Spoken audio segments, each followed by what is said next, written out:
Natuwa at na-excited yung anak pero yung nanay nalungkot. Kaya naman samahan niyo ako mga langga sa kaganapan sa araw na ito.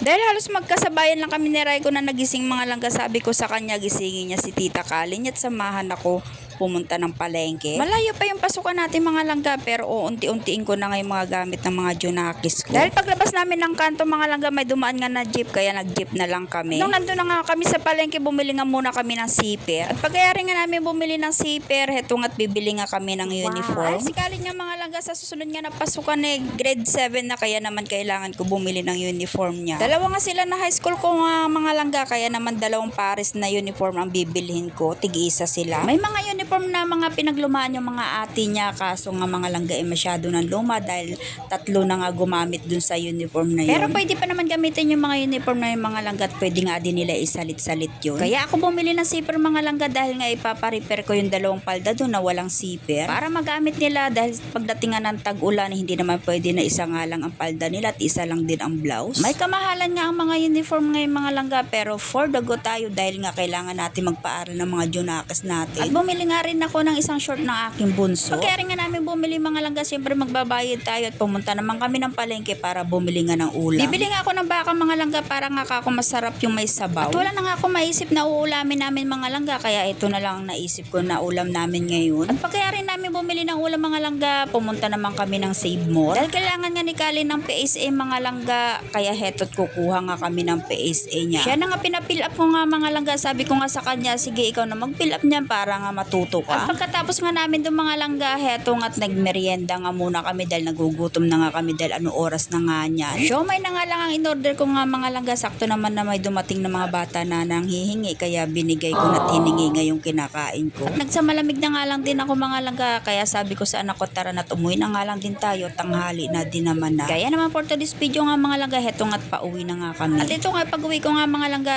pinasukat ko nga sa kanila yung binili ko na uniform. Dahil nga sa payat nitong anak ko mga langga, hindi nga nagkasya at napakaluwag nga ng nabili ko na palda. Pero sabi ko naman doon sa nabilang ko na palda mga langga, pag hindi nga kasya sa anak ko ay pwede naman ibalik.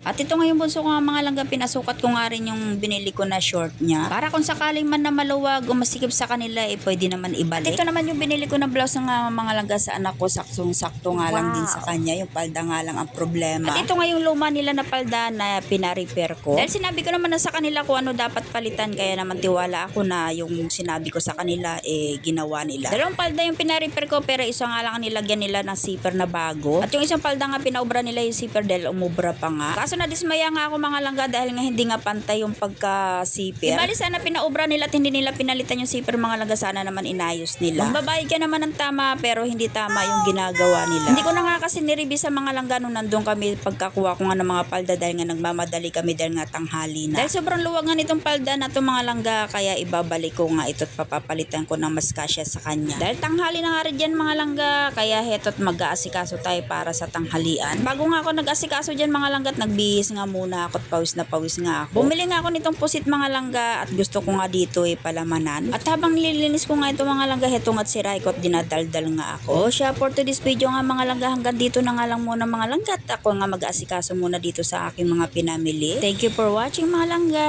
Bye!